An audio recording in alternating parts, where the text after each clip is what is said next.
woke up this morning, empty bottle by my bed. The perfume smelling just as sweet where my baby lay her head.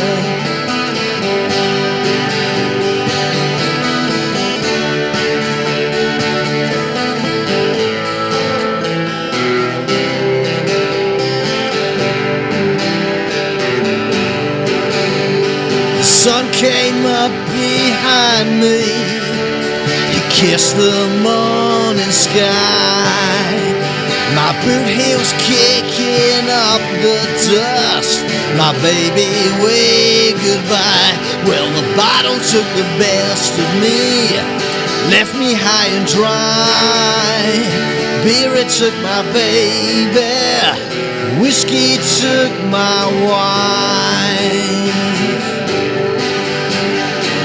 I should be drunk on love instead of going astray. I should be drunk on love, then maybe she would stay.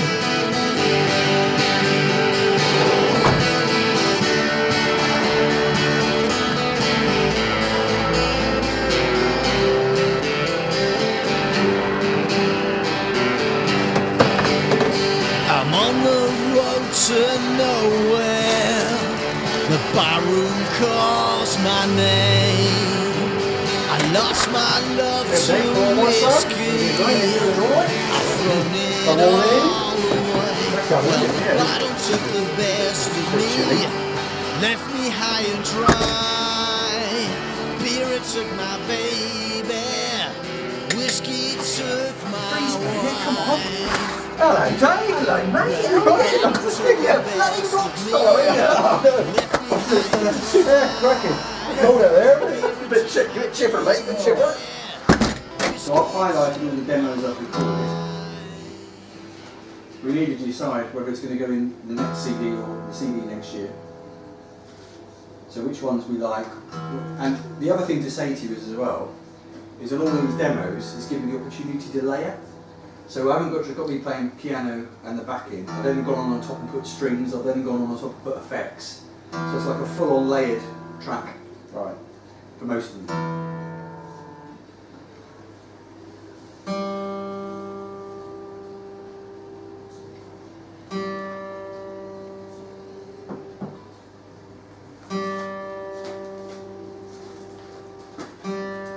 Little documentary, 8 hours of Wayne tuning his guitar.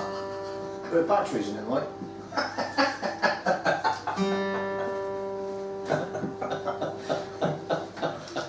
This thing's so cold, you can't even think. Pardon? Eh? Oh dear.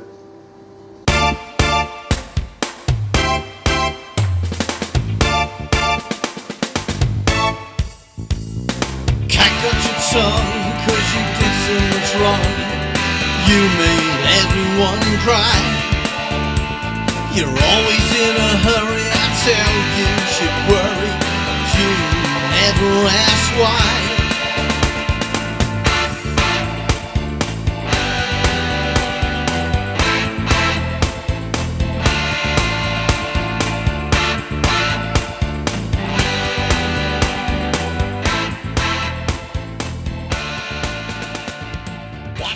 So I grew up in Harwich, Essex, and one of the first big influences on me that made me interested in music was a guy called Bruno Martelli from Fame, and he turned up with all these Banker synthesizers, and I just thought, wow, that looks really cool, and then nagged my mum to buy me a keyboard, and as they say, the rest is history. I haven't looked back. Influences really for me have been 80s synth pop, although I do like other stuff, but everybody knows I like Jean-Michel Jarre for the way he layers music. Beatles, I love the Beatles, great, and any 80s pop bands, you know, Pet Shop Boys, Level 42, Johnny Hates Jazz, anything like that. But everybody I think knows who my favourite band is and who I'm completely obsessed with. Yeah, liked a lot of 80s music. 80s was the in thing there when I was growing up. Tears for Fears, 5 Star, Dire Straits, those sort of influences. Went on to rock music, I like a bit of rock music, AC/DC, White Snake, Def Leppard, seen them a few times. Bon Jovi was another one in the 80s, which was quite an influence to me. So out of the three of us, I would say that, you know, I'm more the rock, like the rock music a lot more. But our music tastes are a bit mix and match, with the three of us going different ways. So when I was a young lad, I was born in a place just outside Weybridge called Blayball. Born at Trisk Hospital, and the main town I was raised was in Weybridge. Used to go to the pubs and clubs around the area, known to people as the Weybridge Hillbillies. So we had a unique style of dance and things like that. So it was a bit of a fun time for us all. So I was born and bred in Manchester. Went to school just outside Old Trafford, which actually made me want to support Manchester City. So I was the only blue in the family. Then I moved out towards Derbyshire way for a couple of years, and then I finally made the leap at the age of 16 down to Cornwall. I've never looked back since. And in regards to music, my mother was a Bob Dylan fan, my dad was a Frank Sinatra fan. So to say I've got an eclectic mix is a bit of an understatement. Big Bob Dylan fan, love Frank Sinatra. I was heavily into the punk scene at the time when I was at school, and then I drifted along into the sort of rock scene and grew my hair long. As you can see now, that's long gone. Mother Nature's taken its toll on me there. But I think at school I was a member of the Blondie fan club. Massively into Blondie, Buzzcocks, Clash, and then after that, as I say, moved into the rock scene with Uriah Heep, Deep Purple, Rainbow, Led Zeppelin, all those sort of guys. But I've always had a bit of a folk background, despite all those other people. It's been mainly folk underlying all the way, really.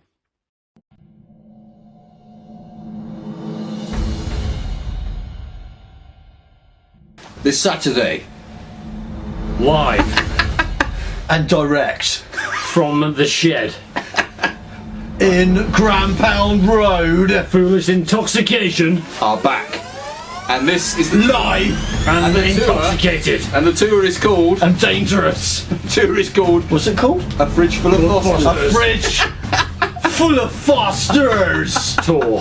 tour. Cheers, cheers. 2016. Like it, Or love it, but drink it. or hate it. Are you going to speak? I do.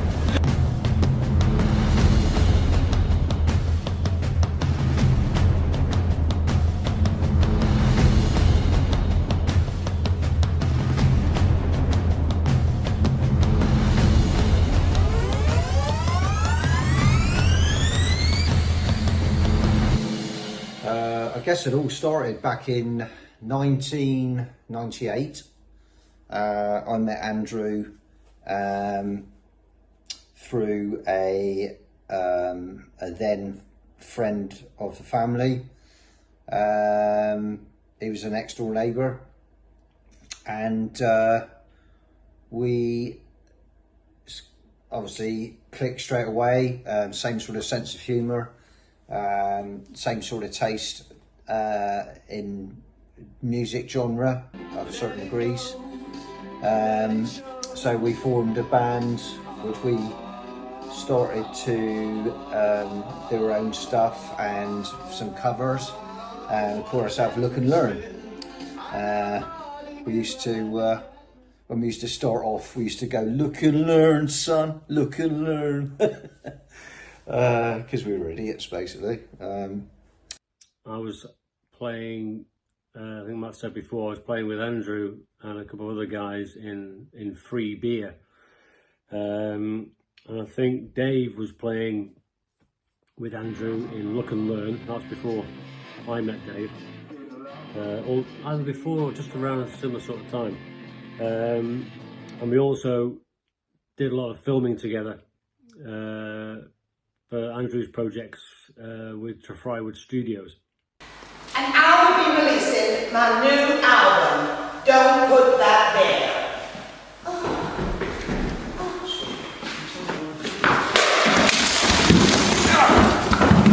I was always in bands really from the age of 12. I was in Nation Calling, Silent Majority, The Link, and around about that time there was a few bands, and one band in particular called the Plonkers locally in Essex, and there was a group of friends, and the Plonkers set up what became Roller Records in 1986. So I had accumulated pretty much all of the material that Roller Records produced in the 80s and 90s, all on cassette, and it occurred to me at the end of 2015 that it was Roller Records' 30th anniversary. So I decided to set up a Facebook page. All those that had contributed could come onto the page. And then I contacted the Plonkers and got them to film, and I remade a video to celebrate the 30th anniversary, which was their song Extortion, so I did that video. And then I thought, well, it'd be really good to do something else to celebrate the launch of the Facebook page. So in 2016 I was previously been in a band with Dave called Look and Learn, and previously been in a band with Mike called Free Beer. And I thought, well, we could, just as a one-off, just do a concert to celebrate and just see how it went. But we didn't plan to do anything beyond that. And we decided to do a one-off gig for Roller Records. And I think that's back in 2016, and I think that's how we got together. I think Andrew suggested the three of us do something together for this particular online event, or I can't quite remember, to be perfectly honest, but that was back in 2016, and since then obviously things have snowballed, and it's only a matter of time now before we play Wembley or you know, the O2 Arena, but watch this space. Myself, Mike and Andrew got together filming at Trafrywood Studios for the anniversary party. So we formed together and we decided to call ourselves Foolish Intoxication. So yeah, we're basically three mates together. Started off just having a beer every week, bit of jamming and stuff, and then things took off from there. And you know, now we're international, you know, with an album out. So we're going good guns to being multi-millionaires as the time goes on. But I wouldn't hold our breath on that, but we'll give it the best shot we can. Good evening, ladies and gentlemen. We are Foolish Intoxication, back for one night only. I'd like to introduce you to the band this evening. Michael on guitar. Good health, good health. Mr. Andrew Hinks, the man who made it all happen. Keyboards. And your lead singer and entertainer for the evening, Mr. David.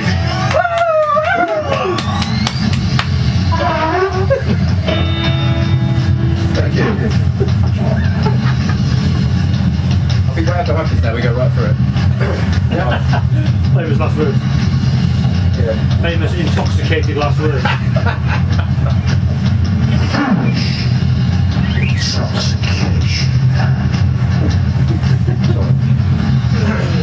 That's a brilliant band. Why can you do that? I don't know, I said it in jest about something else you meant to talk about.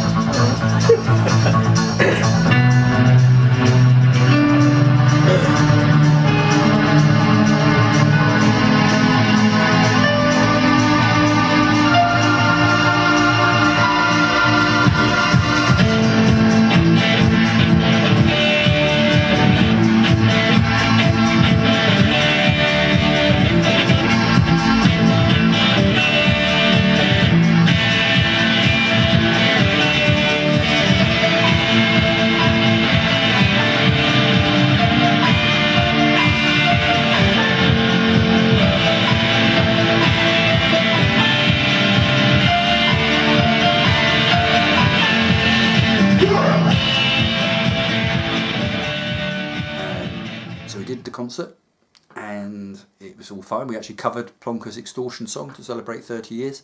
Everywhere. Everywhere.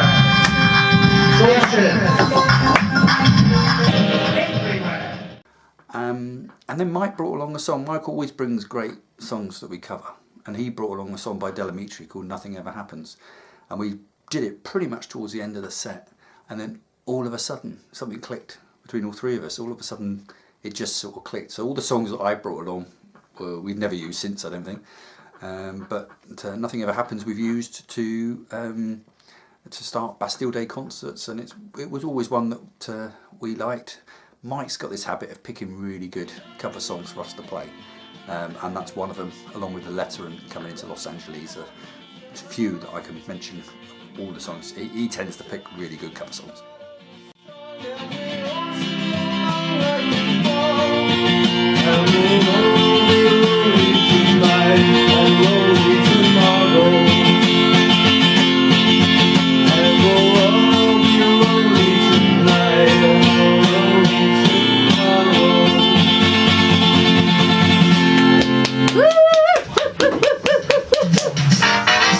Yeah, there's a bit wrong there, but it's alright, isn't it? It's very loose, alright. Very good, very good. Well done. Well, I think initially Foolish Intoxication used to practice in each other's houses, generally involving lots of cans of Foster's, which we all thought did us the world of good and made us play better. I'm sure there's one or two others, more than likely our wives, who disagree with that. So we started as a band every so often, every month really, and then started getting together and trying different songs, different covers.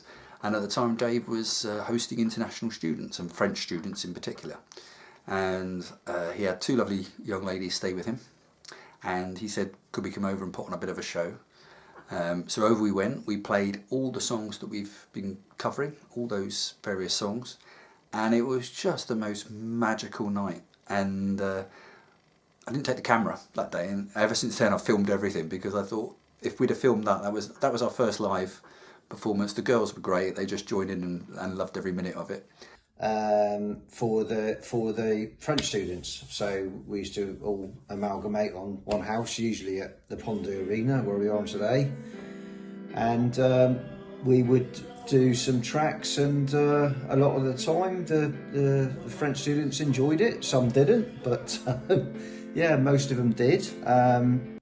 We met some lovely English teachers, Christine, JC and Segolin, who came to, Christine and Segolin, they came to stay with us. And to this day, we're still good friends with all of them. When Estelle and I go, you know, on holiday, we visit them, and they're just lovely people, and we still see them to this day. So that was lovely. We had Bastille Days every year, which Andrew put on. Great days, where we played in the garden or play in the conservatory, and it just slowly got together that way really. Dave had students stay at his house, Dave and Estelle, and we'd play for those guys. Yeah, it was nice. We just gradually went from practicing to playing in front of other people and putting them through our live experience. And we also celebrate because of the French connection, if you like. We usually do a concert on Bastille Day, and we transmit that live on Facebook Live. And we usually get sometimes 3 or 4 people watching, so it's quite handy. A lot of our international fans are busy most of the time when we're doing anything, so it's kind of expected, to be fair. But the 3 or 4 that do watch it, I think they really do enjoy it. So yeah, that's good. That's how we do it. I mean, we've played so many lovely gigs for all our beautiful French friends and international friends. They're always magical nights. It doesn't matter who you're entertaining, whether it be the lovely people from Lille or Megan or Anna or all the other people we've played for in France, and we did a birthday surprise one for Spanish teachers as well. So they're always magical nights. I think favourite ones have to be something like Dave's 50th, although I was really ill. We had a great gig, and that was just wonderful fun. Recently we played the Alverton Great Hall, which is an absolute honour to play that venue. I don't think we'll ever play anything like that again. And also we did, for all friends, we did a gig for friends of ours from Lord Keith and his PA Christine Hall from London, and that was just a small group of us, all the girls in the house that live here, and them, and that was fun. And then the Christmas crackers are just great at the end of each year. Doesn't matter who turns up, we always try and drag somebody up on stage to join us, generally Lisa, but we get as many people up on stage as we can, and it's just a wonderful. So I wouldn't say I've got a particular favourite, but there are 1 or 2 that stand out. It was always great playing in front of students at Dave's house, Andrew's house. Always appreciative, usually. Then we had Dave's birthday. That was a cracking night.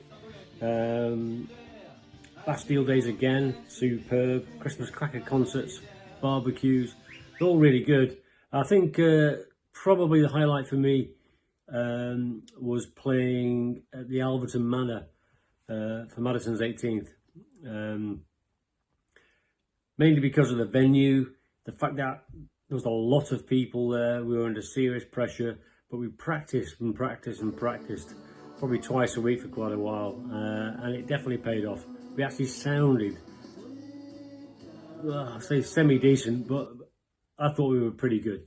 And everybody else seemed to enjoy themselves. But yeah, that was probably my highlight, playing to a very large crowd in a lovely, lovely venue. Yeah, great night.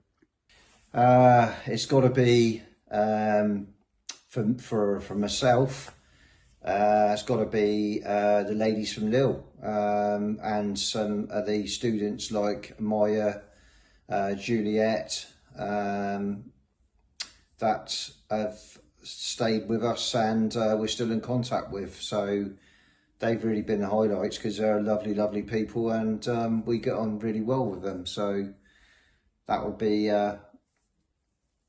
one of the highlights. I think also we do birthday parties, 50th, 60th. I had my 50th here at the Pondy Arena, which was a cracking night, about 30 people here. That was really good. We was doing a 60th birthday party, but COVID hit on that one, so we couldn't do it. But yeah, we really practiced for that as well. Usually every year we do the Christmas cracker concert, which involves a few Christmas tunes, and we transmit that live as well, which is great. And obviously the Bastille Days, which I've mentioned before, we do every year for our French friends who really enjoy it. So yeah, I think that would be the highlights for me. So I've actually played live quite a few times now in various places, as I mentioned before. Friends and family, Bastille Days, barbecues, foreign students, of course the Alverton Manor. But we've also had the pleasure of having other people join the stage with us, which is always amazing, because generally they're far better than us. But even still, it's good that people do want to join us. We've had the pleasure of having Megan, Anna, Lisa, JC, Miley, of course, and Dave's done a couple of solo performances out in France. Brilliant performances there, Dave. And I think also we did this cover of the Gentle Rogue song, which I seriously enjoyed doing. One, it was an amazing piece of writing, and it's just a great song. And I only hope we did it justice. And they enjoyed watching us do their song as much as we enjoyed playing it. Brilliant song, guys, absolutely superb. One of my favourites was JC when he joined us on stage to play bass. Mike was away, so he stepped in, and that was great, with the ladies from Lille joining in and singing along.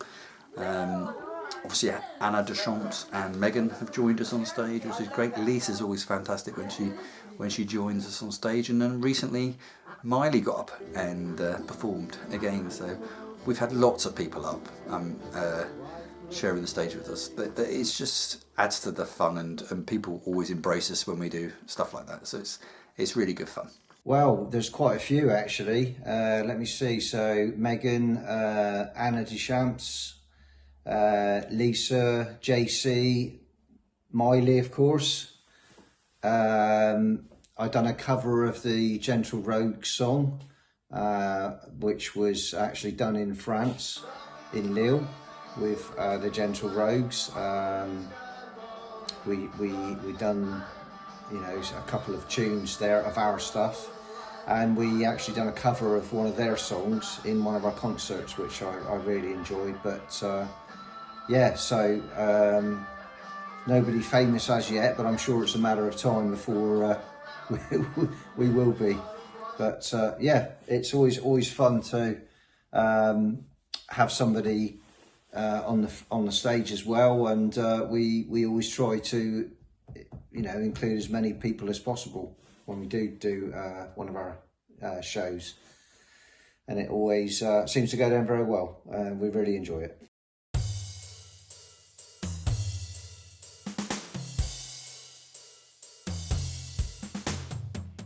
It was a really amazing experience. We really enjoyed it. We only hired the studio for the day, but we crammed a lot in that time. And to be fair, in hindsight, we could have done it a bit longer, maybe another day in the studio to mix a bit better on the first album. And then eventually we decided to go into the studio, which was an amazing experience for us all.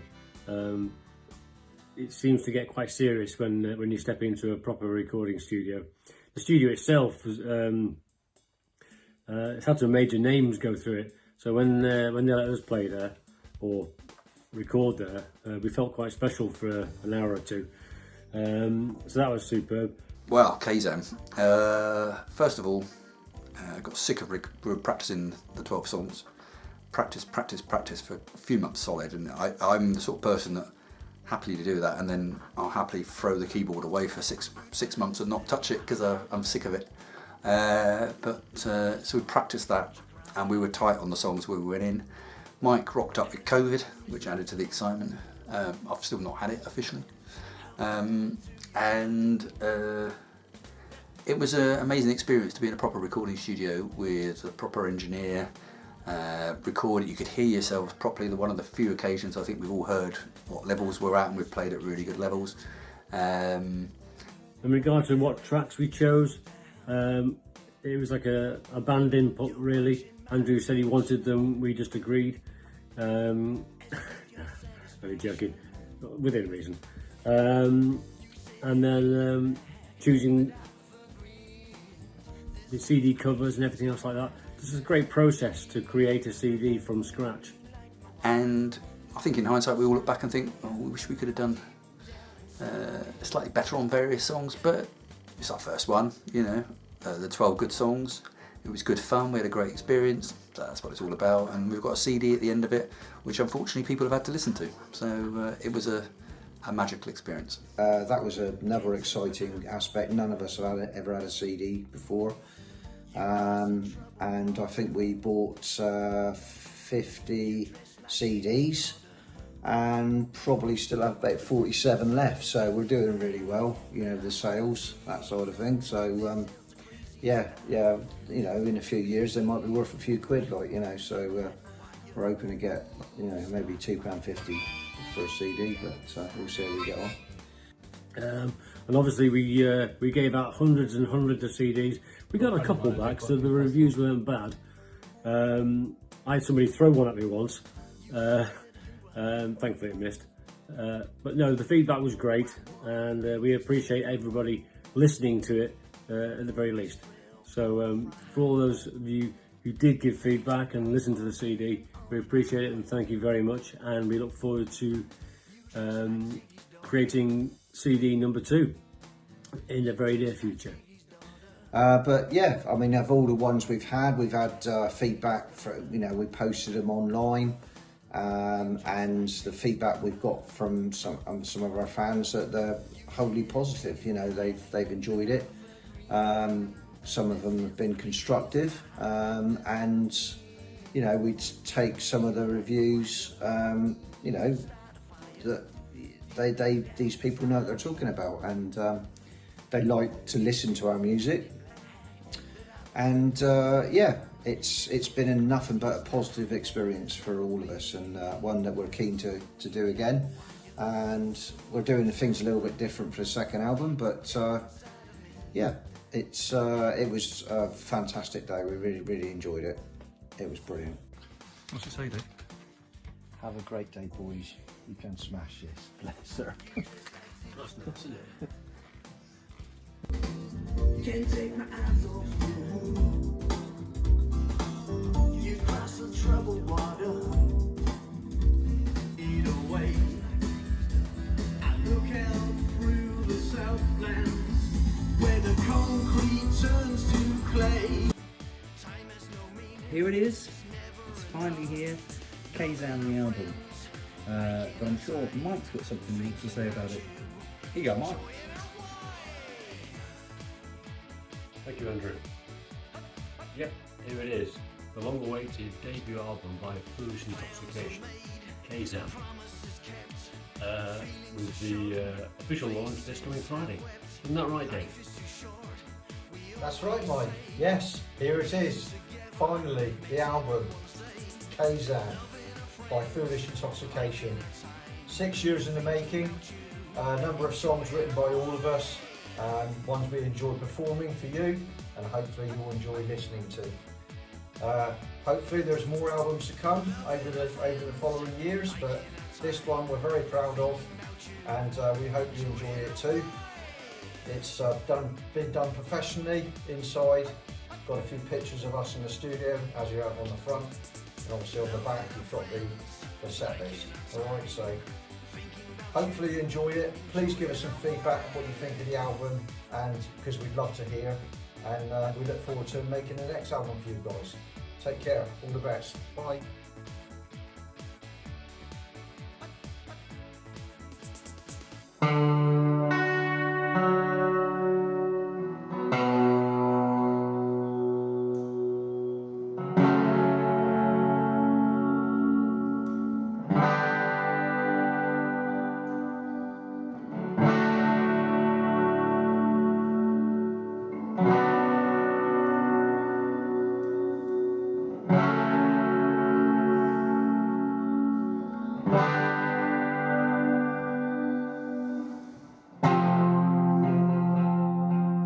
So on this occasion we're going to do it slightly different. So to start with, I've laid down all the tracks, and the beauty of doing it this way is I can layer, so we can have strings, we can have piano, we can have lead, and that's all done. And then when we all get together, which we've already done one, and we're going to be doing some more coming up, the guys can take their time, they can listen to their part, go back and listen to it, whereas when we did Kazan it was that's it, done, out. So that's the difference with this. I genuinely think the first CD was very happy, and this one I was quite determined that we make it a bit more miserable and a bit more interesting. And third CD we'll probably go back to being happy again, but I wanted to make something that was completely different to Kazan, and hopefully the songs we've selected, you'll be the judge, the songs we've selected are interesting, because that's what I want it to be, interesting. Not repeat what we've done, do something completely different, which I think this is.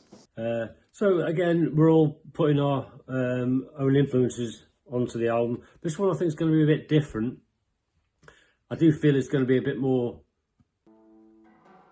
not polished, but serious. I don't know. It has a different feel, this album. And I hope you're going to enjoy it. And in regards to the recording process, it's very different to the first one. The first one was in a very serious studio. But because we recorded so many songs in such a short time, the guy only had to press record and sit there and read his Beano magazine. He didn't do a great deal more than that. Whereas this time, Andrew's recording it on a piece of gadgetry, wizardry, box of tricks. But this time, we're carefully going over each track, overlaying, overdubbing, putting backing vocals on. So it's a lot more involved, a lot more enjoyable, and hopefully the end product will be a lot more polished. And again, when we finally get the CD out, it would be nice to get some feedback from everybody and tell us what you think.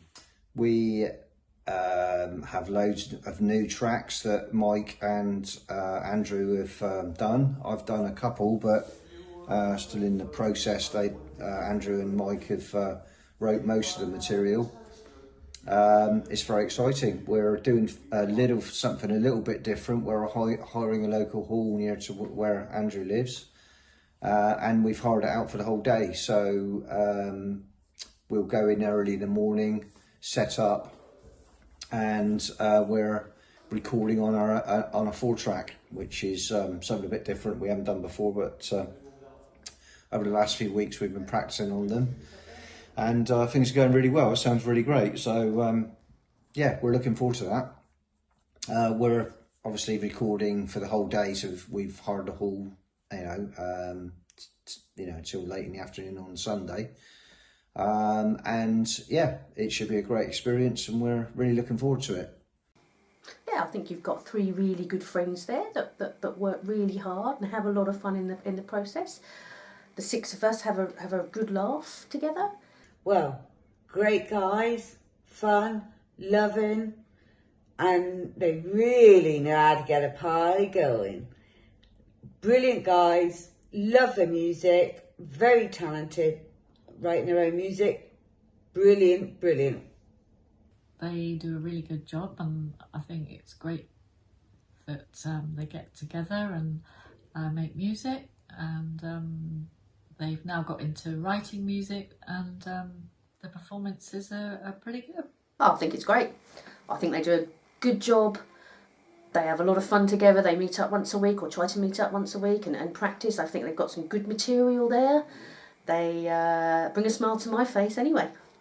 Well, I think it means a lot. It's about coming together with his great friends, having a laugh, but doing something they all love. Oh, Mike loves the band. Yeah, they have a really good laugh, and they make some really good music. So yeah, great. Oh, it means a lot. It means a lot. He just enjoys it so much. He spent hours in the evening recording, re-recording. He's very passionate about it. The boys are very passionate about it. We're all very, very proud of them. It means a lot, and they have good fun doing it.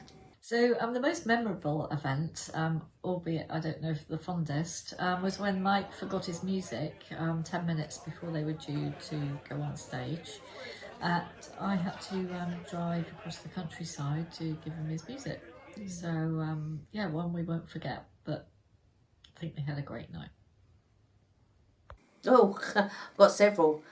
I would say when it's over, I think the relief from the boys, you can see it oozing from them, and then they hit the bar. But my personal favourite would have to be when they played live at the Grand Hall at the Alverton Manor for Madison's 18th birthday. They looked handsome, they played well, they got the guests up dancing, and everybody had a whale of a time. And then afterwards they could relax and drink. That's one of my fondest memories of Foolish Intoxication. I would say I got to pick two. The first one was Dave's 50th birthday party. They pulled it out the bag. Father Christmas, you name it, it was great. And they just got people dancing. It was fantastic. The second one, yet again, but this one was Andrew's 50th, where we set the band up. They didn't know they were going to sing, but we set them up. And do you know what? They came out of it looking good. So, well done, Foolish Intoxication.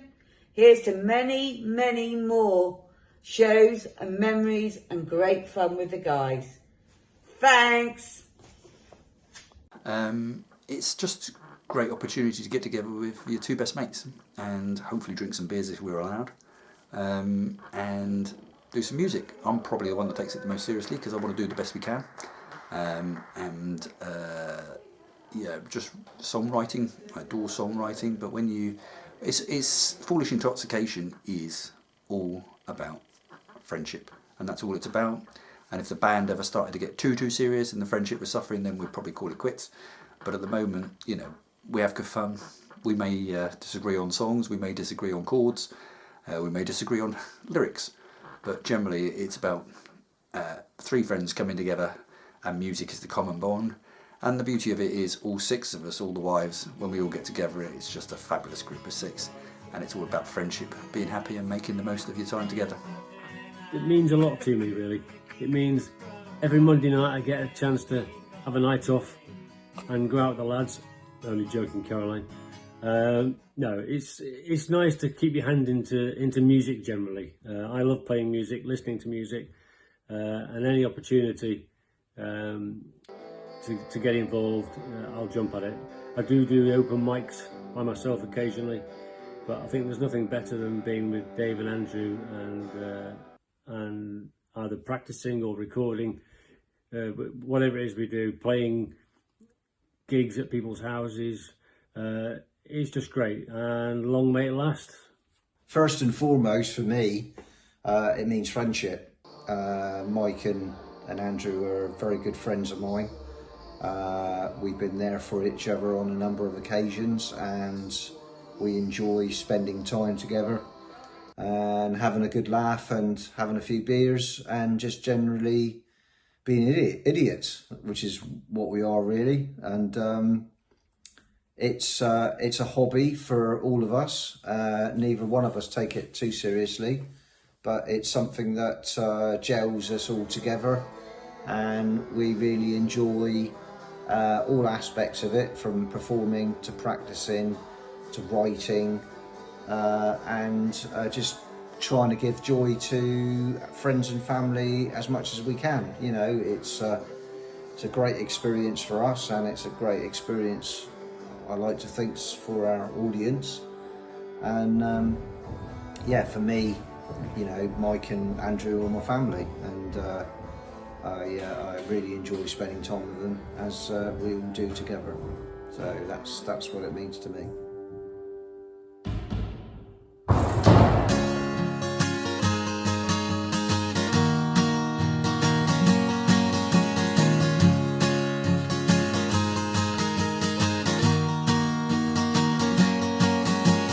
Love is blind, love is crazy, love's alive on a blue sky morning. Love is blind, love is crazy, love is fine, and I love you, baby, till I die.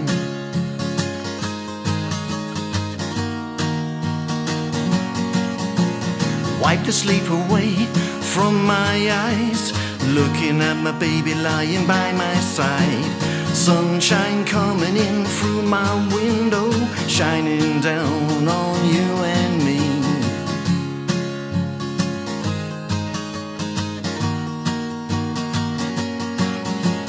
Love is blind, Love is crazy, love's alive on a blue sky morning. Love is blind, love is crazy, love is fine, and I love you baby till I die.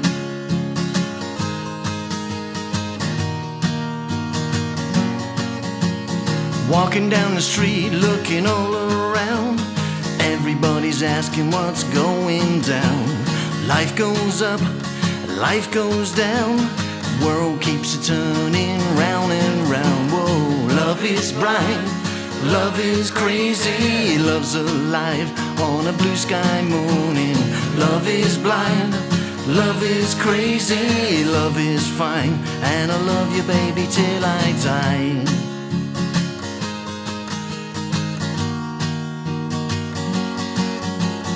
Bullets flying, wars collide, but still my baby's lying by my side. The moon will glow and the sun will shine, but the brightest star will shine for the darkest day. Love is blind, love is crazy, love's alive on a blue sky morning. Love is blind, love is crazy, love is fine, and I love you baby till I die.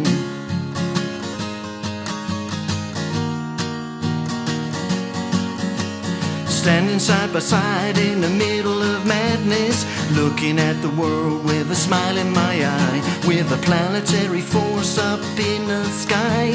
I love you even more, baby, till I die. Love is blind, love is crazy, love's alive on a blue sky morning. Love is blind, love is crazy, love is fine, and I love you, baby, till I die.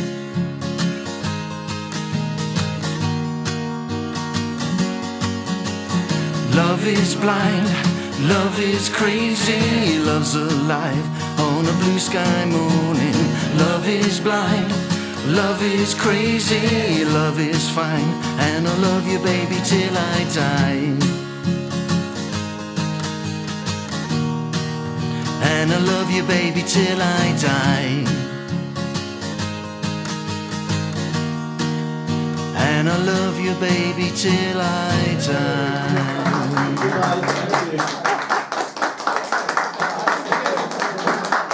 We are Foolish Intoxication. Thank you.